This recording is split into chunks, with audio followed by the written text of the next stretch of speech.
ಕಿತ್ತೂರು ರಾಣಿ ಚೆನ್ನಮ್ಮ.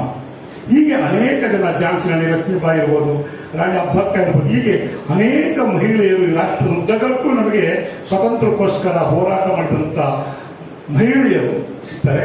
ಅದರಲ್ಲಿ ಮತ್ತೊಬ್ಬ ಪ್ರಮುಖ ಅಂದರೆ ಕರ್ನಾಟಕದ ಧ್ರುವತಾರಿ ಎಂದೇ, ಕರ್ನಾಟಕದ ಅಪ್ರತಿಮ ಸಮಾಜ ಸುಧಾರಕಿ ಎಂದೇ ಪ್ರಸಿದ್ಧರಾದಂಥ ಮಾತೃಶ್ರೀ ಯಶೋಧರ ದಾಸಪ್ಪ. ಅವರ ಹೋರಾಟ, ಅವರ ಸಮಾಜ ಸೇವೆ, ಅವರ ರಾಜಕೀಯ ನಿಷ್ಠೆ ತುಂಬಾ ಅಗಾಧವಾದದ್ದು. ಅದನ್ನು ಮಾತನಾಡೋದಕ್ಕೆ ಹಿರಿಯರು ಬಂದಿದ್ದಾರೆ, ಅದಕ್ಕೆ ನಾನು ಪ್ರವೇಶ ಮಾಡಲ್ಲ. ನಾವು ಯಾಕೆ ಯಶೋಧರ ದಾಸಪ್ಪ ಅವರ ಹೆಸರಿನಲ್ಲಿ ಪ್ರಶಸ್ತಿ ಕೊಡ್ತಾ ಇದ್ವಿ ಅಂತ ಹೇಳಿದ್ರೆ, ಈ ಯಶೋಧರ ದಾಸಪ್ಪ ಇವತ್ತಿನ ಪೀಳಿಗೆಗೆ ಇವರು ಯಾರು, ಇವರ ಸೇವೆ ಅಂತದ್ದು, ಇವರ ನಿಷ್ಠೆ ಹೇಗಿತ್ತು ಅನ್ನೋದನ್ನ ಸಮಾಜಕ್ಕೆ ತಿಳಿಸ್ಬೇಕು, ಇಂದಿನ ಸಮಾಜಕ್ಕೆ ತಿಳಿಸ್ಬೇಕು. ಮತ್ತೆ ಯಾವ ರೀತಿ ತಿಳಿಸ್ಬೇಕು, ಅವ್ರನ್ನ ನೆನಪು ಮಾಡ್ಕೊಳ್ಬೇಕು. ಯಶೋಧರ ದಾಸಪ್ಪನವರ ಸೇವೆಯನ್ನ, ಅವರ ಹೋರಾಟಗಳನ್ನು ನೆನಪು ಮಾಡ್ಕೊಳ್ಬೇಕು. ನೆನಪು ಮಾಡಿಕೊಳ್ಳುವ ಸಂದರ್ಭದಲ್ಲಿ ಅವರ ಹಾದಿಯಲ್ಲೇ, ಅವರ ಆಶಯದಲ್ಲೇ, ಅವರ ನೀತಿಯಲ್ಲೇ ತಮ್ಮ ಬದುಕನ್ನ ಕಟ್ಕೊಂಡು ಸಮಾಜಕ್ಕೋಸ್ಕರ ದುಡಿತಾ ಇರ್ತಕ್ಕಂಥ, ಸ್ತ್ರೀ ಪರವಾಗಿ ನಿಲ್ತಕ್ಕಂಥ ಸ್ತ್ರೀವಾದಿಗಳಾಗಿ ಮಹಿಳೆಯರಿಗೆ ಹೆಚ್ಚು ಆದ್ಯತೆ ಕೊಡಬೇಕು ಅಂತೇಳಿ ಶೋಷಿತರ ಪರವಾಗಿ, ದಮನಿತರ ಪರವಾಗಿ ಯಾರು ಇವತ್ತಿಗೂ ಹೋರಾಟ ಮಾಡ್ತಾ ಇದ್ದಾರಲ್ಲ, ಅಂಥವ್ರನ್ನ ಗುರುತಿಸಿ ಅವ್ರಿಗೆ ಯಶೋಧರ ದಾಸಪ್ಪ ಪ್ರಶಸ್ತಿ ಕೊಡ್ತಕ್ಕಂಥದ್ದು. ಅಂದ್ರೆ ಅವ್ರನ್ನ ನೆನೆಯೋದು, ಇವ್ರನ್ನ ಗೌರವಿಸೋದು, ಇವೆಲ್ಲೂ ಏಕಕಾಲದಲ್ಲಾದಾಗ ನಮ್ಮ ಸಮಾಜಕ್ಕೆ ಇದು ಹೋಗ್ಬೇಕು, ಒಂದು ಸಂದೇಶ ಹೋಗ್ಬೇಕು. ಯಶೋಧರ ದಾಸಪ್ಪ ಅಂತ ಒಬ್ಬರು ಮಹಿಳೆ ಇದ್ದಂತೆ, ಹಿರಿಯ ಸ್ವತಂತ್ರ ಹೋರಾಟಗಾರ್ತಿಯಂತೆ, ನಿಸ್ವಾರ್ಥ ಮಹಿಳೆಯಂತೆ, ಮಹಾತ್ಮ ಗಾಂಧೀಜಿಯವರಿಂದ ದೀಕ್ಷೆ ಪಡೆದಂತೆ, ಇಂದಿರಾ ಗಾಂಧಿಯವರಿಂದ ಪದ್ಮಭೂಷಣ ಪ್ರಶಸ್ತಿ ಪಡೆದಂತೆ ಅಂತ ಮಹಾತಾಯಿ ಯಶೋಧರ ದಾಸಪ್ಪ ಅಂತ ಇದ್ದರಂತೆ ಅನ್ನೋದು ಇವತ್ತಿನ ಯುವ ಜನರಿಗೆ ಗೊತ್ತಾಗಬೇಕು. ಅದೇ ಸಂದರ್ಭದಲ್ಲಿ ಅವರ ಆಶಯದಂತೆ ಈಗಲೂ ಕೂಡ ಅನೇಕ ಮಹಿಳೆಯರು ರಾಜ್ಯದಲ್ಲಿದ್ದಾರೆ, ಅನೇಕ ಮಹಿಳೆಯರಿದ್ದಾರೆ. ಆ ಮಹಿಳೆಯರಲ್ಲಿ ಪ್ರಮುಖರು ಮಲ್ಲಿಕಾ ಎಸ್ ಗಂಟಿಯವರು ಅಂತೆ, ಅವರಿಗೆ ಪ್ರಶಸ್ತಿ ಕೊಡ್ತಾ ಇದ್ದಾರಂತೆ ಅನ್ನುವ ಒಂದು ಉದ್ದೇಶವನ್ನು ಇಟ್ಕೊಂಡು ನಾವು ಕಳೆದ 4 ವರ್ಷಗಳಿಂದ ಯಶೋಧರ ದಾಸಪ್ಪ ಹೆಸರನ್ನು ಪ್ರಶಸ್ತಿ ಕೊಡ್ತಾ ಇದ್ದೀವಿ. ನಮ್ದು ಉದ್ದೇಶ ಇಷ್ಟೇನೆ. ಇದು ಕೂಡ ಕನ್ನಡವನ್ನ ಕಟ್ಟುವ ಕೆಲಸ. ಬೀದಿ ಹೋರಾಟ ಮಾಡಬೇಕು ನಿಜ, ಕನ್ನಡ ಸಾಹಿತ್ಯ ರಚನೆ ಮಾಡಬೇಕು ನಿಜ. ಹೀಗೆ ಅನೇಕ ಹೋರಾಟಗಳ ನಡುವೆ ನಮ್ಮ ನೆಲವನ್ನು ಉಳಿಸ್ಕೊಳ್ಬೇಕು, ಜಲವನ್ನು ಉಳಿಸ್ಕೊಳ್ಬೇಕು, ಭಾಷೆಯನ್ನು ಉಳಿಸ್ಕೊಳ್ಬೇಕು. ಹಾಗೆಯೇ ಈ ಭಾಷೆಯ ಒನ್ನುಡಿಯನ್ನ ಬೆನ್ನುಡಿಯಾಗಿ ಮಾಡ್ತಾ ಇದಾರಲ್ಲ, ಇಂಥವ್ರನ್ನು ನೆನಪು ಮಾಡ್ಕೊಳ್ಳೋದು ಕನ್ನಡವನ್ನ ಕಟ್ಟುವ ಕೆಲಸ ಅಂತೇಳಿ ಕನ್ನಡ ಜನಶಕ್ತಿ ಕೇಂದ್ರ ಭಾವಿಸಿಕೊಂಡು ನಿರಂತರವಾಗಿ ನಾವು ಪ್ರಶಸ್ತಿಯನ್ನು ಕೊಡ್ತಾ ಇದ್ದೀವಿ. ಮಹಾಕವಿ ಕುವೆಂಪು ಹೆಸರು ಪ್ರಶಸ್ತಿ, ಶಾಂತವೇರಿ ಗೋಪಾಲ್ ಗೌಡ ಹೆಸರು ಪ್ರಶಸ್ತಿ, ಡಾಕ್ಟರ್ ರಾಜ್ಕುಮಾರ್ ಹೆಸರಿನಲ್ಲಿ ಪ್ರಶಸ್ತಿ, ಯಶೋಧರ ದಾಸಪ್ಪ ಹೆಸರು ಪ್ರಶಸ್ತಿ, ಮತ್ತೆ ನಾಲ್ವಡಿ ಕೃಷ್ಣರಾಜ ಒಡೆಯರ್ ಹೆಸರು ಪ್ರಶಸ್ತಿ. ಇದಕ್ಕೆ ನಾವು ಸ್ನೇಹಿತರೆ ಸಾಂಕೇತಿಕವಾಗಿ ಒಂದು ಹಣ, ಇದು ನಾವು ಕೊಡೋ 15,000 ರೂಪಾಯಿ 25,000 ರೂಪಾಯಿ ಏನು ಅನ್ಬೋದು, ಆದ್ರೆ ಇದು ಒಂದು ಸಾಂಕೇತಿಕ ಮೌಲ್ಯ. ಈಗ ಒಬ್ಬ ಪ್ರತಿಭಾವಂತ ವಿದ್ಯಾರ್ಥಿಗೆ ಮೊದಲನೇ ಬಂದಾಗ ಕರೆದು ಅವರಿಗೆ ಪುರಸ್ಕಾರ ಮಾಡಿ ಆ ವಿದ್ಯಾರ್ಥಿನ ಗೌರವಿಸಿದಾಗ ಅವರಿಗೆ ಒಂದು ಪೆನ್ ಕೊಡ್ತೀವಿ ಪ್ರೀತಿಯಿಂದ. ಆ ಪೆನ್ನು ಆ ವಿದ್ಯಾರ್ಥಿಗೆ ಅಮೂಲ್ಯವಾದದ್ದು. ಏನಪ್ಪ ಒಂದು ಪೆನ್ ಕೊಟ್ಬಿಟ್ರಲ್ಲ, ಅದು ದೊಡ್ಡ ಅಮೂಲ್ಯ. ಹಾಗಾಗಿ ನಾವು ಒಂದು ಸಾಂಕೇತಿಕವಾದಂತಹ ಒಂದು ಮೌಲ್ಯವನ್ನಿಟ್ಟು ಈ ಪ್ರಶಸ್ತಿಯನ್ನ ಕೊಡ್ತಾ ಇದ್ದೀವಿ. ನಮ್ಗೆ ಈ ಸಾರಿ ನೆನಪು ಬಂದದ್ದು ಬಹಳ ಬಂದಾಗ ನಮ್ಗೆ ಮಲ್ಲಿಕಾ ಎಸ್ ಗಂಟಿಯವರು ತುಂಬಾ ಅತ್ಯಂತ ಬಡತನದಲ್ಲಿ ಹುಟ್ಟಿದಂತ ಮಹಿಳೆ. ಅವತ್ತಿನ ಕಾಲಕ್ಕೆ ನಮ್ಗೆ ವಿದ್ಯಾಭ್ಯಾಸ ಬಹಳ ಕೊಡ್ತಾ ಇತ್ತು ಮಹಿಳೆಯರಿಗೆ. ಅದನ್ನು ನಾನು ಒಳಗೆ ಹೋಗಲ್ಲ. ನಮ್ಮ ಇಂದಿರಾ ಶರಣರವರು ಅದನ್ನು ತಮ್ಮ ಪರಿಚಯದಲ್ಲಿ ಹೇಳ್ತಾರೆ. ಅವರ ಜೀವನ ಅವ್ರು ಹೇಗಿತ್ತು, ಅವ್ರು ಹೇಗೆ ತಮ್ಮ ವಿದ್ಯಾಭ್ಯಾಸವನ್ನ ಮಾಡಿದ್ರು, ಹೇಗೆ ಹೋರಾಟ ನಡೆಸಿದ್ರು, ಅವರು ಕುವೆಂಪು ವಿಶ್ವವಿದ್ಯಾಲಯದಲ್ಲಿ ಏನ್ ಮಾಡಿದ್ರು, ಹಂಪಿ ವಿಶ್ವವಿದ್ಯಾಲಯಕ್ಕೆ ಕನ್ನಡ ಕೆಲಸ ಮಾಡೋದನ್ನ ನಮ್ಮ ಪ್ರಶಸ್ತಿ ಪತ್ರ ವಾಚನದಲ್ಲಿ ಅವ್ರು ತಿಳಿಸ್ತಾರೆ. ಮಿಕ್ಕಂತೆ ಸುದರ್ಶನ್ ಸರ್ ಹೇಳ್ತಾರೆ, ಅದಕ್ಕೆ ನಾನು ಪ್ರವೇಶ ಮಾಡಲ್ಲ. ಹಾಗಾಗಿ ನಾವು ಮಲ್ಲಿಕಾ ಎಸ್ ಗಂಟಿ ಅವರನ್ನು ಆಯ್ಕೆ ಮಾಡ್ತೀವಿ. ಮತ್ತೆ ಈ ರೀತಿ ವಿಜಯಲಕ್ಷ್ಮಿ ಬಾಯಿ ಅವರನ್ನು ಕೊಟ್ಟು, ಕ್ಯಾನ್ಸರ್ ತಜ್ಞರು, ಅವ್ರಿಗೂ ಕಳೆದ ವರ್ಷ ಕೊಟ್ಟು, ಹೀಗೆ ಮತ್ತೆ ನಂದಿನಿ ಜಯರಾಮ್ ಅವರು ಕೊಟ್ಟು, ರೈತ ಹೋರಾಟಗಾರ್ತಿ. ಅಂದ್ರೆ ಈ ಪ್ರಶಸ್ತಿ ನಾವು ಮಹಿಳೆಯರಿಗೆ ಮಾತ್ರ ಮೀಸಲಿಟ್ಟಿರೋದು. ಯಶೋಧರ ದಾಸಪ್ಪ ಪ್ರಶಸ್ತಿ ಮಹಿಳೆಯರಿಗೆ ಕೊಡಬೇಕು ಅಂತಿದ್ದೀವಿ. ಆ ಮಹಿಳೆಯರಲ್ಲಿ ಇದು 5ನೇ ವರ್ಷ. ಸ್ನೇಹಿತರೆ ನಮ್ಗೆಲ್ಲ ಗೊತ್ತು, ಸರ್ಕಾರಗಳು ಯಾಕೆ ಮೈ ಮರಿತಾರೆ ಅನ್ನೋದು ನಮ್ಗೆ ಅರ್ಥ ಆಗಲ್ಲ. ಯಾಕೆಂತ ಹೇಳಿದ್ರೆ ಯಶೋಧರ ದಾಸಪ್ಪ ಅವರ ಹೆಸರಿನಲ್ಲಿ ನೆನೆಸ್ಕೊಳ್ಳುವಂಥದ್ದು, ಅವ್ರ ನೆನಪನ್ನ ನಾವು ಕೊಡ್ಬೇಕಲ್ಲ ಮುಂದಿನ ಪೀಳಿಗೆಗೆ. ಇದೊಂದು ಕಾರ್ಯಕ್ರಮ ಆದ್ರೂ ಸಾಕು. ಅವ್ರ ನೆನಪಿನ ಏನಾದ್ರು ನೆನಪು ನಿರಂತರ ಒಂದು ರಸ್ತೆಗೆ ಹೆಸರಿಡೋದು, ಒಂದು ಉದ್ಯಾನವನಕ್ಕೆ ಹೆಸರಿಡೋದು, ಅದೆಲ್ಲದಕ್ಕಿಂತ ಮಿಗಿಲಾಗಿ ಅವರ ಹೆಸರಿನಲ್ಲಿ ಒಂದು ಸ್ಮಾರಕ ಅಂತ ಮಾಡಿ. ಈಗ ಕಿತ್ತೂರು ಚೆನ್ನಮ್ಮ ಸೈನಿಕ ತರಬೇತಿ ಕೇಂದ್ರ ಇದೆ, ಸಂಗೊಳ್ಳಿ ರಾಯಣ್ಣ ಸೈನಿಕ ತರಬೇತಿ ಕೇಂದ್ರ ಇದೆ. ಹಾಗೆ ಯಶೋಧರಮ್ಮ ದಾಸಪ್ಪ ಹೆಸರಿನಲ್ಲಿ ಒಂದು ಸ್ಮಾರಕವನ್ನ ಮಾಡಿ, ಒಂದು ತರಬೇತಿ ಕೇಂದ್ರವನ್ನ ಮಾಡಿದ್ರೆ ತುಂಬಾ ಉಪಯುಕ್ತವಾಗುತ್ತದೆ ಅಂತ ನನ್ನ ಭಾವನೆ. ಹೌದು, ಅವರ ಹೆಸರಲ್ಲಿ. ಆದ್ರೆ ನನ್ನ ಒಳಗದ್ದು ಬೆಳಗ್ಗೆ ವಿಚಾರ ಮಾಡ್ತಾ ಹೇಳ್ಬಿಟ್ಟು ನಾನು ಮಾತು ಮುಗಿಸ್ತೇನೆ. ಇವತ್ತು ತಪ್ಪಿಳಿಬೇಡಿ ಸರ್, ತಪ್ಪಿಳಿಬೇಡಿ. ಈ ಭಯೋತ್ಪಾದಕರಿದ್ದಾರಲ್ಲ, ಟೆರರಿಸ್ಟ್, ಅವರು ಪ್ರತಿಭಾವಂತ ವಿದ್ಯಾರ್ಥಿಗಳನ್ನ ಏನಾದರೂ ಮಾಡಿ ಅಪಹರಣ ಮಾಡಿದವರು ಅಷ್ಟೇ. ಏಕೆ? ಮೇಯರ್ ಸುದರ್ಶನ್ ಸರಳ, ಸಜ್ಜನ, ಸುಸಂಸ್ಕೃತ ರಾಜಕಾರಣಿ. ಅವ್ರು ಹಣ ಮಾಡಿದ್ರೆ ಅವರು 3 ಸಾರಿ ವಿಧಾನ ಪರಿಷತ್ತಿನ ಸದಸ್ಯರಾಗಿ ಆಯ್ಕೆಯಾಗಿದ್ದಾರೆ, ಉಪಸಭಾಪತಿಗಳಾಗಿದ್ದಾರೆ, ಸಭಾಪತಿಗಳಾಗಿದ್ದಾರೆ. ಕುಳಿತುತ್ತಲೇ ಹಣ ಮಾಡ್ಬೋದಾಗಿತ್ತು. ಸುಮ್ಮನೆ ವರ್ಷಕ್ಕೊಂದಿಷ್ಟು ಟ್ರಾನ್ಸ್ಫರ್ ಮಾಡಿಕೊಂಡು ವರ್ಷಕ್ಕೊಂದಿಷ್ಟು ಅವ್ರ ಕೈಗಳು ಪಾಸ್ ಮಾಡಿಸ್ಕೊಂಡಿದ್ರೆ ಅವ್ರು ಕುಳಿತ ಜಾಗಕ್ಕೆ ಲಕ್ಷ ಲಕ್ಷ ಕೋಟಿ ಬರ್ತಾ ಇತ್ತು. ಆದರೆ ಅದಲ್ಲ ಅವರು. ಅಂತ ಸರಳ, ಸಜ್ಜನ, ಸುಸಂಸ್ಕೃತ ರಾಜಕಾರಣಿಗಳನ್ನ ನಾವು ದಿನೇ ದಿನೇ ಕಳ್ಕೊತಾ ಇದ್ದೀವಿ.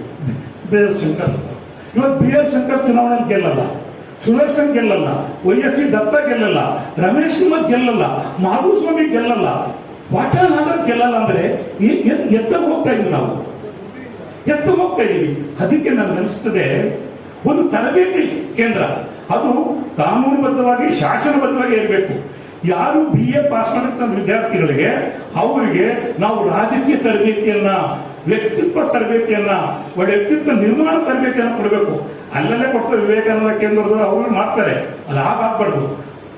ಪದವಿ ಪಡೆದಂತವರಿಗೆ ಜಾತ್ಯತೀತವಾಗಿ ಪ್ರತಿಭಾ ನ್ಯಾಯ ಮತ್ತೆ ಪ್ರಾದೇಶಿಕ ನ್ಯಾಯ, ಸಾಮಾಜಿಕ ನ್ಯಾಯ ಹೋಗುವಂತೆ ಇಡೀ ರಾಜ್ಯದಲ್ಲಿ ಕೆಲವು ವಿದ್ಯಾರ್ಥಿಗಳನ್ನ ಆಯ್ಕೆ ಮಾಡಿ ಅಂತವರಿಗೆ ಒಂದು ಕೋರ್ಸ್, ಒಂದು ಡಿಪ್ಲೊಮಾ ಕೋರ್ಸ್ ಅಂತ ಮಾಡಿ ಅವರಿಗೆ ಒಂದು ಶಿಕ್ಷಣ ಕೊಡ್ತಕ್ಕಂಥದ್ದು, ರಾಷ್ಟ್ರದ ಬಗ್ಗೆ, ರಾಜ್ಯದ ಬಗ್ಗೆ, ಭಾಷೆ ಬಗ್ಗೆ, ಸಾಮಾಜಿಕ ನ್ಯಾಯದ ಬಗ್ಗೆ ಅವರಿಗೆ ತರಬೇತಿಯನ್ನು ಕೊಟ್ಟು ಒಳ್ಳೆ ಯುವಕನಾಗಿ ನಿರ್ಮಾಣ ಮಾಡುವಂಥದ್ದು, ದೇಶಭಕ್ತನಾಗಿ ನಿರ್ಮಾಣ ಮಾಡ್ತಕ್ಕಂಥದ್ದು, ಸಮಾಜ ಸೇವಕನಾಗಿ ನಿರ್ಮಾಣ ಮಾಡ್ತಕ್ಕಂಥದ್ದು ಯಾಕಾಗಲ್ಲ? ಅಲ್ಲ, ಭಯೋತ್ಪಾದಕರನ್ನ ಮಾಡ್ತೀವಿ ವಿದ್ಯಾರ್ಥಿಗಳನ್ನ ಕಿಡ್ನಾಪ್ ಮಾಡ್ಕೊಂಡು. ಅಂತ ಇಂಥ ವಿದ್ಯಾರ್ಥಿಗಳನ್ನ ಆಯ್ಕೆ ಮಾಡ್ಕೊಂಡು ನಾವು ಅವ್ರಿಗೆ ಒಂದು ಕೋರ್ಸ್ 1 ವರ್ಷ, ಅದಕ್ಕೆ ಅವ್ರಿಗೆ ಉಪನ್ಯಾಸ ಕೊಡ್ತಕ್ಕಂಥವ್ರು ಯಾರು? ನಿವೃತ್ತ ಪ್ರಾಧ್ಯಾಪಕರನ್ನ ಕರ್ಕೊಂಡ್ಬರ್ಬೇಕು, ಅವ್ರು ಗೌರವಧನ ಕೊಡಬೇಕು. ಈ ವಿದ್ಯಾರ್ಥಿಗಳಿಗೆ ವಿದ್ಯಾರ್ಥಿ ವೇತನ ಕೊಟ್ಟು 1 ವರ್ಷ ಮಾಡಬೇಕು. 1 ವರ್ಷ ಅವ್ರ ಪದವಿ ಆ ಒಂದು ಕೋರ್ಸ್ ಆದ್ಮೇಲೆ ಅವರಿಗೆ 3 ಪಕ್ಷದವ್ರಿಗೆ ಯಾವ ರೀತಿ ಮೇಲೆ ಮೀಸಲಾತಿ ಇದೆಯಲ್ಲ, ಪ್ರತಿ ಜಿಲ್ಲೆಯಲ್ಲಿ ಒಂದ್ ಕಡೆ ಸರ್ಟಿಫಿಕೇಟ್ ಕೊಡಬೇಕು ಅಂತಿದ್ರಲ್ಲ, ಅದೇ ರೀತಿ ಇಲ್ಲಿ ಸರ್ಟಿಫಿಕೇಟ್ ಕೊಂಡಂತ ಈ ತರಬೇತಿ ಶಿಬಿರದಲ್ಲಿ ಪಾಸ್ ಆದಂತ ವಿದ್ಯಾರ್ಥಿಗೆ ಯಾವುದೇ ಪಕ್ಷ, 3 ಪಕ್ಷದಲ್ಲಿ ಒಂದು ಸ್ಥಾನವನ್ನು ಕೊಡಲೇಬೇಕು. ಈ ಒಂದು ನಾವು ಮಾಡಲೇಬೇಕು. ಇದು ನಾಳೆ ಆಗ್ಬೋದು, ನಾಳೆ ಒಳ್ಳೇದಾಗದೇ ಇರ್ಬೋದು, ಈಗ 20 ವರ್ಷಕ್ಕೆ ಒಳ್ಳೆ ಫಲ ಕೊಡುತ್ತೆ. ಒಂದೊಂದು ಜಿಲ್ಲೆಗೆ ಒಂದೊಂದು ಗ್ರಾಮ ಪಂಚಾಯತ್ ಸದಸ್ಯ, ಜಿಲ್ಲಾ ಪಂಚಾಯತ್ ಒಂದು ಸೀಟ್ ಕೊಡಲೇಬೇಕು ಕಂಪಲ್ಸರಿ. 3 ಪಕ್ಷದವರು ಒಂದು ಸೀಟ್ ಕೊಡಿ ಇವ್ರಿಗೆ. ಇಂಥ ವಿದ್ಯಾರ್ಥಿಗಳಿಗೆ ಇವ್ರಿಗೆ ನಾವು ತರಬೇತಿ ಕೊಟ್ಟಿದ್ದೀವಿ, ಶಿಕ್ಷಣ ಕೊಟ್ಟಿದ್ದೀವಿ. ಸಮಾಜ ಹೇಗೆ ಕಟ್ಟಬೇಕು, ರಾಜಕೀಯ ಹೇಗೆ ಮಾಡಬೇಕು, ಹಿಂದೆ ಯಾವ ರೀತಿ ರಾಜಕಾರಣ ಇರೋರು, ಕಟ್ಮೆಟ್ಟಿ ಅಂದಾನಪ್ಪನವರು, ಕೆಂಗಲ್ ಹನುಮಂತಯ್ಯನವರು, ನಿಜಲಿಂಗಪ್ಪನವರು, ಇವರೆಲ್ಲ ಎಂತ ಅವ್ರ ಬಗ್ಗೆ ಎಲ್ಲ ಹೇಳಿ ಇವ್ರನ್ನ ಮಾನಸಿಕವಾಗಿ ಸಿದ್ಧತೆಗೊಳಿಸ್ತಕ್ಕಂಥದ್ದು. ಅವ್ರು ಭ್ರಷ್ಟಾಚಾರ ಆಗಬಾರ್ದು, ಸ್ವಜನ ಪಕ್ಷಪಾತ ಮಾಡಬಾರ್ದು. ಈ ದೇಶಭಕ್ತಿ ಇಟ್ಕೊಂಡೆ ಆ ತರ ಅವ್ರನ್ನ 1 ವರ್ಷ ತರಬೇತಿ ಮಾಡಿ ಅಲ್ಲಿ ಪರೀಕ್ಷೆ ನಡೆಸಿ ಆ ಪರೀಕ್ಷೆ ಪಾಸ್ ಆಗೋದಕ್ಕೆ ಸರ್ಟಿಫಿಕೇಟ್ ಕೊಟ್ಟು ಅವರಿಗೆ ಪ್ರತಿ ಜಿಲ್ಲೆಯಲ್ಲೂ ಗ್ರಾಮ ಪಂಚಾಯತಿಲಿ 2 ಸೀಟು, ತಾಲೂಕ್ ಪಂಚಾಯತಿಲಿ 3 ಸೀಟು, ಎಲ್ಲ ಪಕ್ಷ ಕೊಡ್ಬೇಕು. ಒಂದು ಕ್ಷೇತ್ರ, ಮೀಸಲು ಕ್ಷೇತ್ರ ಅಂದ್ರೆ ಅಲ್ಲಿ ಇವರೇ ನಿಲ್ಸ್ಬೇಕು. ಆ ಪಾರ್ಟಿನ ಇವರೇ ಇರಬೇಕು, ಈ ಪಾರ್ಟಿ ಅವರೇ ಇರ್ತದ. ಅಲ್ಲಿ ಒಬ್ಬ ಯಾವನಾರ ಗೆಲ್ಲಬೇಕಲ್ಲ. ಕಾಂಗ್ರೆಸ್ ಅವರು ಗೆಲ್ಲಬೇಕು, JDS ಅವರು ಗೆಲ್ಲಬೇಕು, BJP. ಆ 3 ಪಕ್ಷದವರು ಇಂಥ ವಿದ್ಯಾರ್ಥಿಗಳನ್ನ, ಇಲ್ಲಿ ಪಾಸ್ ಆದ ವಿದ್ಯಾರ್ಥಿಗಳನ್ನ, ಇಲ್ಲಿ ತರಬೇತಿ ಪಡೆದಂತ ವಿದ್ಯಾರ್ಥಿಗಳಿಗೆ ಅವಕಾಶ ಕೊಟ್ಟು ಅವ್ರನ್ನ ಗೆಲ್ಲಿಸಬೇಕು. ಇಡೀ ರಾಜ್ಯದಲ್ಲಿ ಅವರು ಒಂದು ವಿಧಾನಸಭೆಗೆ 10 ಜನ ಬಂದ್ರೆ ಸರ್, 10 ಜನ ಬಂದ್ರೆ ಈ ವರ್ಷ 10 ಜನ ಬೆಳೆಯುತ್ತೆ. ಇನ್ನು 20-25 ವರ್ಷಕ್ಕೆ ರಾಜಕೀಯ ಸುಧಾರಣೆ ಆಗುತ್ತೆ. ಇಲ್ಲ ಅಂದ್ರೆ ಸ್ನೇಹಿತರೆ, ಇಡೀ ರಾಜಕೀಯ ವ್ಯವಸ್ಥೆ ಕಳ್ಳಬಟ್ಟಿ ಬಂದವರೆಲ್ಲ ಕಳ್ಳರು, ಕದಿಯವರು ಸೇರ್ಕೊಂಡ್ಬಿಟ್ಟಿದ್ದಾರೆ. ಎಲ್ಲ ರೇಪಿಸ್ಟ್ಗಳು, ಕೊಲೆಗಾರರು ಇವರೇ ಸೇರ್ಕೊಂಡ್ಬಿಟ್ಟಿದ್ದಾರೆ. ಎಲ್ಲ ಯಾವ ರಾಜಕಾರಣಿಗಳು ಲಕ್ಷ ಕೋಟಿ ಗಟ್ಟಲೆ ಸ್ಕೂಲ್ ನಡೆಸ್ತಾರೆ, ಲಕ್ಷ ಗಟ್ಟಲೆ ಡೊನೇಷನ್ ತಗೋತಾರೆ. ಯಾರ ಮೇಲೆ ನೋಡಿ 25-30 ಕೇಸ್ಗಳಿವೆ. ಏನ್ ಸಂತೋಷ ಅಂದ್ರೆ, ಮೊನ್ನೆ ನಡೆದ ತಮಿಳುನಾಡಿನ ಚುನಾವಣೆಯಲ್ಲಿ ಸುಮಾರು 25-35 ಜನ ಸ್ನಾತಕೋತ್ತರ ಪದವೀಧರರು, ಇಂಜಿನಿಯರಿಂಗ್ ಪದವಿಯನ್ನು ಗೆದ್ದುಬಿಟ್ಟಿದ್ದಾರೆ. ಒಂದು ಒಳ್ಳೆ ಸಾಧನೆ ಅದು. ಹಾಗೆ ಇಲ್ಲೂ ಆಗ್ಬೇಕು ಅಂದ್ರೆ ಇಂಥ ಸುದರ್ಶನ್ ಅಂತವರು, BR ಶಂಕರ್ ಅಂತವರು, ನಮ್ಮ ಮಾಧುಸ್ವಾಮಿ ಅಂತವರು, ರಮೇಶ್ ಕುಮಾರ್ ಅಂತವರು, YSC ದತ್ತ ಅಂತವರು, ಇವರೆಲ್ಲ ಬರ್ಬೇಕು ಸರ್. ಯಾಕೆಂದ್ರೆ ಒಂದು ಕಾಲ ಇತ್ತು, TR ಸಾಮಣ್ಣ, ಇವರೆಲ್ಲ ಈ ದೇಶಕ್ಕೋಸ್ಕರ ತ್ಯಾಗ ಮಾಡಿದಂಥವ್ರು. ಗೋಪಾಲ್ ಗೌಡಲ್ಲ ಅಂತ ರಾಜಕಾರಣಿಗಳನ್ನ ಕಾಣ್ತಾ ಇಲ್ಲ. ಯಾಕೆ ಅಂತ ಹೇಳಿದ್ರೆ, ಅಂತ ಒಂದು ಸರ್ಕಾರ ಏನೇನೋ ಯೋಜನೆಗಳಾಗುತ್ತೆ, ಕೋಟ್ಯಾಂತರ ರೂಪಾಯಿ ಯೋಜನೆಗಳಾಗುತ್ತೆ. ಅದನ್ನು ಬಿಟ್ಟು ಇದು ಯೋಜನೆ ತರಬೇತಿ, ಯಶೋಧರ ದಾಸಪ್ಪ ಸ್ಮಾರಕ ಕೇಂದ್ರ ಮಾಡಿ ಅಲ್ಲಿ ಯುವಕರಿಗೆ ತರಬೇತಿ ಕೊಡುತ್ತೆ. ಎಲ್ಲರೂ ಸೇರಿಸುವಂಗಿಲ್ಲ ಸಂಘ ತರ. ಆಯ್ದ ವಿದ್ಯಾರ್ಥಿಗಳು, ಪದವೀಧರ ವಿದ್ಯಾರ್ಥಿಗಳು, ಪ್ರತಿಭಾವಂತ ವಿದ್ಯಾರ್ಥಿಗಳು ಒಂದು ವರ್ಷಕ್ಕೆ ಒಂದು ಜಿಲ್ಲೆಯಿಂದ ಇಬ್ಬರು ಅಂದ್ರೆ 31 ಜಿಲ್ಲೆ, 67 ಜನ, 65 ಜನ ವಿದ್ಯಾರ್ಥಿಗಳು ಒಂದು ವರ್ಷಕ್ಕೆ. ಅವ್ರನ್ನ ಬಿಡಿ, ಉಳಿದವ್ರು ಮಿಕ್ಕಿದ್ರೆ ಅವ್ರಿಗೆ ಉದ್ಯೋಗ ಕೊಡಿ. ಇಲ್ಲಿ ಪಾಸಾದ ವಿದ್ಯಾರ್ಥಿಗಳಿಗೇನೆ ಸಬ್ ರಿಜಿಸ್ಟರ್ ಕೆಲಸ ಕೊಡಿ, ಪೊಲೀಸ್ ಡಿಪಾರ್ಟ್ಮೆಂಟ್ ಅಲ್ಲಿ ಕೆಲಸ ಕೊಡಿ. ಭ್ರಷ್ಟಾಚಾರ ಕಮ್ಮಿ ಆಗುತ್ತೆ, ನೈತಿಕತೆ ಹೆಚ್ಚುತ್ತೆ. ಇದು ಯಶೋಧರ ದಾಸಪ್ಪ ಸ್ಮಾರಕ ಕೇಂದ್ರದಲ್ಲಿ ಇಂಥ ತರಬೇತಿ ಶಿಬಿರವನ್ನ ಸರ್ಕಾರ ಮಾಡಿದ್ರೆ ಇನ್ನು 50 ವರ್ಷಕ್ಕಾದ್ರೂ ನಾವು ಸುಧಾರಿಸಬಹುದು. ನಮ್ಮ ಕಾಲಕ್ಕೆ ಅರ್ಥ ಇದ್ರೂ ನಮ್ಮ ಮಕ್ಕಳ ಕಾಲಕ್ಕೋ ನಮ್ಮ ಮೊಮ್ಮಕ್ಕಳ ಕಾಲಕ್ಕೋ ಕರ್ನಾಟಕದಲ್ಲಿ, ಭಾರತ ದೇಶದಲ್ಲಿ ಅತ್ಯುತ್ತಮ ರಾಜಕಾರಣಿಗಳನ್ನ ನೋಡಕ್ ಸಾಧ್ಯ ಆಗುತ್ತೆ. ಇಲ್ಲ ಅಂದ್ರೆ ಬರೀ ಕೊಲೆಗಾರರೇ ಬಂದು ಸೇರ್ಕೊಂಡ್ಬಿಡ್ತಾರೆ. ಹಾಗಾಗಿ ನನ್ನ ಒಂದು ನಿವೇದನೆ ಅಷ್ಟೇ ಇದು. ಅದನ್ನು ಬೆಳಿಗ್ಗೆ ಈ ತರ ಯೋಚನೆ ಮಾಡ್ತಾ ಇದ್ದೆ. ಇದು ಒಳ್ಳೆ ಯಾರು ಮಾಡ್ತಾರೆ, ಖಂಡಿತ ಇದು ಮಾಡಲ್ಲ, ಇದನ್ನ ಮಾಡಲ್ಲ. ಶಾಸನಸಭೆಗೆ ಶಾಸಕರು ಬರಲ್ಲ, ಎಲ್ಲ ಕಾಲಗಳು ಕಡಿಮೆ ಬರ್ತಾರೆ. ಶಾಸನಸಭೆಯಲ್ಲಿ ಇತ್ತೀಚೆಗೊಂದು ಚರ್ಚೆಗಳೇ ಆಗ್ತಾ ಇಲ್ಲ. ಕನ್ನಡದ ಬಗ್ಗೆ, ಭಾಷೆಯ ಬಗ್ಗೆ, ನೆಲದ ಬಗ್ಗೆ, ಜಲದ ಬಗ್ಗೆ ಎಲ್ಲೂ ಕೂಡ ಚರ್ಚೆಯಾಗದೆ ಬಿಲ್ಗಳು ಪಾಸ್ ಆಗ್ತಾನೆ ಇದ್ದಾರೆ. ಹೀಗಾಗಿ ಇಂಥ ಒಂದು ಸಂದರ್ಭದಲ್ಲಿ ಯಶೋಧರಮ್ಮ ದಾಸಪ್ಪ ಕೂಡ ಒಬ್ಬ ನಿಷ್ಠಾವಂತ ರಾಜಕಾರಣಿ, ತತ್ವಬದ್ಧ ರಾಜಕಾರಣಿ.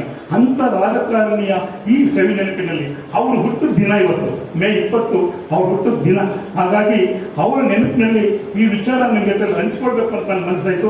ಇದು ಎಷ್ಟು ಸಾಧ್ಯ ಆಗುತ್ತೋ ಆಗಲ್ಲ ನನಗೆ ಗೊತ್ತಿಲ್ಲ. ಇವೆಲ್ಲ ಆಗದೇ ವಿಚಾರಗಳೇ ನಾವು ಚರ್ಚೆ ಮಾಡಿ ಯಾವತ್ತೋ ಒಂದಿನ ಇದಾದ್ರೆ ನಮ್ಮೆಲ್ಲರೂ ಒಳ್ಳೆಯದಾಗ ಕೇಳ್ತಾ ಇಂಥ ಒಂದು ಕಾರ್ಯಕ್ರಮಕ್ಕೆ ನಾವು ಮಲ್ಲಿಕಾ ಎಸ್ ಗಂಟಿ ಅಮ್ಮ ಅವ್ರನ್ನ, ನಾನು ಅವ್ರಿಗೆ ಮಲ್ಲಿಕಾ ಎಸ್ ಗಂಟಿ ಅಂದ್ರೆ ಯಾಕೋ ನನ್ನ ಮನಸ್ಸು ಒಪ್ಪಲ್ಲರಿ. ಅವ್ರಿಗೆ ಮಲ್ಲವ್ವ ಅಂದ್ರೆ ನನಗೆ ಖುಷಿ, ಮಲ್ಲವ್ವ ಅಂದ್ರೆ ಎಲ್ಲ ಖುಷಿ. ಮಲ್ಲಿಕಾ ಎಸ್ ಗಂಟಿ ಏನು ಹಿಡಿಯುತ್ತೆ, ಸ್ವರ ಗಂಟು ನಡೆಯುತ್ತೆ. ನಮ್ಮ ಮಲ್ಲವ್ನವ್ರನ್ನ ಆಯ್ಕೆ ಮಾಡಿದಾಗ ಬಹಳ ಖುಷಿ ಆಯ್ತು. ಮಲ್ಲವ್ನವ್ರು ತಿಳಿಸಿದಾಗೂ ಅಷ್ಟೇ, ನನಗಿಂತ ಯಾರೋ ಉತ್ತಮ ಇದ್ರು ನೋಡ್ರಪ್ಪ, ಅವ್ರು ಇಲ್ಲ ಅಮ್ಮ ಮುಂದುವರ್ಸಕ್ಕೆ ಅವ್ರು ಕೊಡ್ತೀವಿ ಸರ್, ನಿಮ್ಗೆ ಆಯ್ಕೆ ಮಾಡಿದ್ರೆ ಸಂತೋಷ. ಆಮೇಲೆ ಇದನ್ನು ಯಾಕೆ ಏರ್ಪಡಿಸ್ಬೇಕು? ಯಶೋಧರಮ್ಮ ದಾಸಪ್ಪನ ಪ್ರಶಸ್ತಿನ ನಾನು ಯಾರ್ಯಾರು ಕೇಳಿರೋ, ಯಾವ್ಯಾವ ರಾಜಕಾರಣಿಗಳನ್ನೋ, ಯಾರ್ಯಾರನೋ ಮಂತ್ರಿಗಳನ್ನೋ ಹೆಸರು ಕುಲ ಗೋತ್ರ ಎಲ್ಲ ಕೇಳಿಸ್ಕೊಂಡಿರೋ ಕೊಟ್ಟರೆ ಯಶೋಧರಮ್ಮನ ಅವ್ರ ವ್ಯಕ್ತಿತ್ವ ಧಕ್ಕೆ ಆಗುತ್ತೆ, ತಗೊಳ್ತಾ ಇದ್ರು ಇವ್ರಿಗೂ ಮುಜುಗರಾಗತ್ತೆ ಅಂತೇಳಿ ಯಾರನ್ನ ಆಯ್ಕೆ ಮಾಡಬೇಕು ಅಂದಾಗ ನಮ್ಮ ಸಮಿತಿಯಲ್ಲಿ VR ಸುದರ್ಶನ್ ಹೆಸರು ನಮ್ಗೆ. VR ಸುದರ್ಶನ್ ಅವರನ್ನು ನಮ್ಮ ಶಾಂತಪೇಟೆ ಗೋಪಾಲ ಕಾರ್ಯಕ್ರಮ ಅನೇಕ ಕಾರ್ಯಕ್ರಮ ಬಂದಿದ್ದಾರೆ. ನಿಜವಾಗಿ ಕೂಡ ನಾನು ಅವ್ರ ಎದುರುಗಡೆ ಅವ್ರನ್ನ ಉತ್ಪ್ರೇಕ್ಷೆ ಅಂತ ಆಗಲಿ ಅವ್ರು ಹೊಗಳ್ತಾ ಇಲ್ಲ. ನಿಜವಾದ ನಮ್ಮ ನಾಡಿನ ಸಭ್ಯ ರಾಜಕಾರಣಿ. ಕೆಲವು ಜನ ಬೆರಳೆಣಿಕೆ ಎಷ್ಟಿದಾರಲ್ಲ, ಆ ಬೆರಳೆಣಿಕೆ ಎಷ್ಟು ಸಭ್ಯ ರಾಜಕಾರಣಿಗಳಲ್ಲಿ ಇವರು ಕೂಡ ಪ್ರಮುಖರು. ಇಂಥ ರಾಜಕಾರಣಿಗಳನ್ನ ನಾವು ಉಳಿಸ್ಕೊಳ್ಳದಿದ್ರೆ ಪ್ರಜಾಪ್ರಭುತ್ವ ದೇಶದಲ್ಲಿ ಇರಲ್ಲ. ಇಂಥವ್ರು ನಾವು ಸೋಲಿಸಿ ಯಾರೋ ಎಲ್ಲ ಕೊಟ್ಟವರಿಗೆ ಸೀರೆ ಕೊಟ್ಟವ್ರಿಗೆ ಓಟ್ ಹಾಕ್ತೀವಲ್ಲ, ಮೊದಲು ನಮಗೆ ಕೆಳ ತಕೊಂಡು ಹೊಡಿಬೇಕು, ನಾವು ಹೊಡ್ಕೋಬೇಕು ಜನ. ಇಂಥ ಪರಿಸ್ಥಿತಿ ನಾವು ಬಂದ್ಕೊಟ್ಟಿದ್ದೀವಲ್ಲ, ಇಂಥ ರಾಜಕಾರಣಗಳು ಸಿಗ್ತಾರೆ ನೋಡಿ. ಎಂತೆಂಥವ್ರು ಇವತ್ತು ಒಳಗಡೆ ಇರಬೇಕಾದ್ರಲ್ಲ ಹೊರಗಡೆ ಅವರೇ, ಜೈಲಲ್ಲಿ ಇರ್ಬೇಕಾದ್ರಲ್ಲ ವಿಧಾನಸೌಧದಲ್ಲಿದ್ದಾರೆ. ಹೀಗಾಗಿ ನಮ್ಮ ವ್ಯವಸ್ಥೆ ಕೆಟ್ಟಾಗಿರೋದ್ರಿಂದ ಈ ಮುಂದಕ್ಕಾದ ಒಳ್ಳೆಯದಾಗಿ ಭಾಷಣ ಮಾಡಿ ಮತ್ತೊಮ್ಮೆ ನಮ್ಮ VR ಸುದರ್ಶನ್ ಸಾರ್ಗೂ ಮತ್ತು ಪ್ರಶಸ್ತಿಯನ್ನು ಸ್ವೀಕರಿಸಿರ್ತಕ್ಕಂಥ ಮಲ್ಲವ್ವ ಅವರಿಗೂ ಮತ್ತು ಈ ಒಂದು ಸುಂದರ ಕಾರ್ಯಕ್ರಮದ ಅಧ್ಯಕ್ಷತೆ ವಹಿಸಿರುವ ನಮ್ಮ ಸಂಸ್ಥೆಯ ಗೌರವ ಸಲಹೆಗಾರರು ಹಾಗೂ ಸಾಹಿತ್ಯ ಪರಿಷತ್ತಿನ ನಿಕಟಪೂರ್ವ ಕೋಶಾಧ್ಯಕ್ಷರಾಗಿರ್ತಕ್ಕಂಥ ನನ್ನ ಆತ್ಮೀಯರಾಗಿರ್ತಕ್ಕಂಥ ಈ ಮಲ್ಲಿಕಾರ್ಜುನಪ್ಪನವರು ಕೂಡ ಇರುವುದರಿಂದ ಮತ್ತೊಮ್ಮೆ ಅವರಿಗೆ ನಿಮ್ಮೆಲ್ಲರ ಪರವಾಗಿ ಸ್ವಾಗತ ಬಯಸ್ತಾ ಇದ್ದೀನಿ. ಎಲ್ಲರಿಗೂ ನಮಸ್ಕಾರ. ಅರ್ಥವಿಲ್ಲದ ಮಾತನಾಡಬಿಟ್ಟಿದ್ದೀನಿ, ಸುಮ್ಮನೆ ಕೇಳಿಸ್ಕೊಳ್ಳಿ ಹೇಳಿದ್ದೀನಿ. ಇದನ್ನ ಜಾಸ್ತಿ ತಲೆಗೆಚ್ಕೋಬೇಡಿ.